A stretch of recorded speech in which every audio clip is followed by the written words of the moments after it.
मी मराठा मुलीला ते बी मित्र म्हणून आला असाल ना, तुमचं तेच खरं. टार्गेट करायचं. अजित दादांचे मंत्री जरांगे पाटलाकडे कसं काय गेले? तुम्हाला यायचं नाही, लोकाला यायचं नाही. तुमची गाय कावाबी ती म्हैस खाटीची मसाला दूधच देत नाही कावाबी. हे लोकांच्या समस्या जाणून घेतात, लोकांना जाते धडधड कामं करते, माणसावर माणसं घालते. शरद पवाराला का बोलले नाही? हे यांचे स्वप्न. नारायण राणेला का बोलले नाही?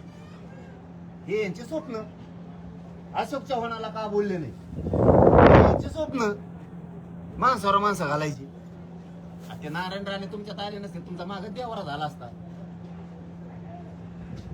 म्हणजे यांचं एकदा भागलं ते संपलं. यांचं काम कसं आहे, शेवटचं सांगतो आपलं, संपितो मी.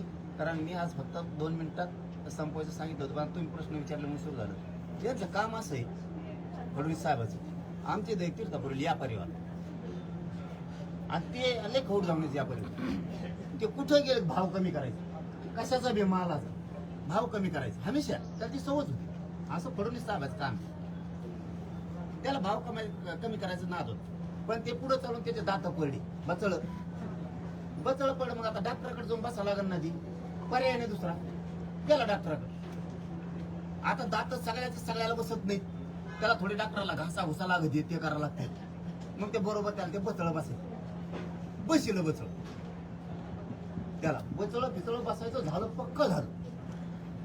आणि बचळ बसायचं झाल्यावर खुर्चीवर जाऊन बसला डॉक्टर पुढे. मला किती पैसे झाले? ते मला 8,000. कारण सगळीकडे ती होती रेटी. ती डॉक्टर 8,000 म्हणणं आणि ते बचळ काढून मला हवं, बचळ तू तुकडं दांडा. डॉक्टरला काही सुचना ना. आता बचळ बसले ते दुसऱ्याला बसा ना, आणि याने तो काढून फुलं बचळ. मग काय करायचं आता? ते म्हणले किती?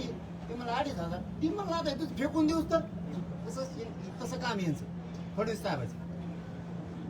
बचळ बसून घ्यायचं, शिंदे साहेबा कोण, अजित दादा कोण, आणि काम झालं घेतो तुकडं बसलो. आता कुठं जातो?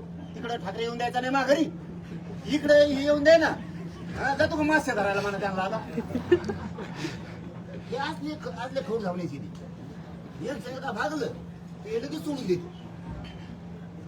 ते किरीट सोम्याचा वापर केला. ती कुंकड पड काय नसतो, गोण्या घेऊनच पळत होते. टक्कर हातोडा एवढा, मला हातोडा आवडा, मला हातोडा सगळा पचकाच. ते मुंगटीवर साहेबाचा देवारा केला. दिनी तिंगडकर साहेब एवढा मोठा नेता आहे, त्याचा पचका आता लाग ना पडलेले गांडीत तवाच लागत त्यांचे. पटून नाही घेणार हे खरं आहे. त्या खर्चाचा कार्यक्रम केला. त्यांचे चांगले नेते पाण्यात बुडले, जे खरे भाजपा चालवत होते. पण ह्या माणसाविषयी द्वेष नाही ना आम्हाला. अरे तो देतच नाही, आमचं भांडलं येतो. त्या लाडांना पुढं घातलं, दिलं झुपून. लाडांना पुढं घातलं. कारण मी कशावर म्हणतो हे संभ्रम का काढतोय मी? ते म्हणले उदय सामंतांना तुम्ही मुख्यमंत्री उपमुख्यमंत्री विचारून गेले का?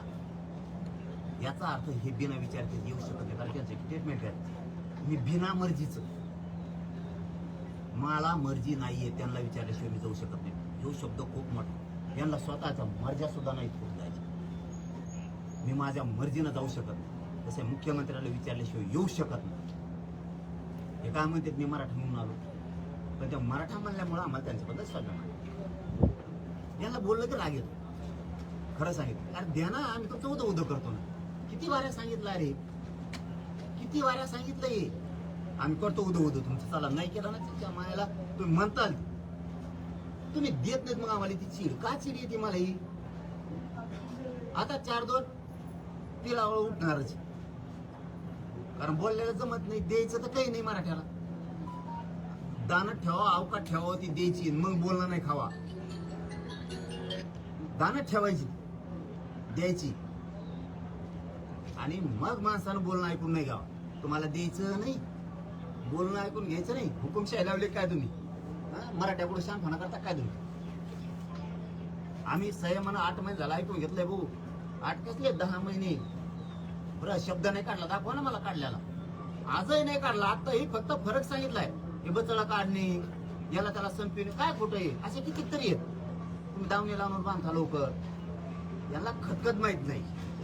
बघा पत्रकार भाऊ, यांना खतखत माहिती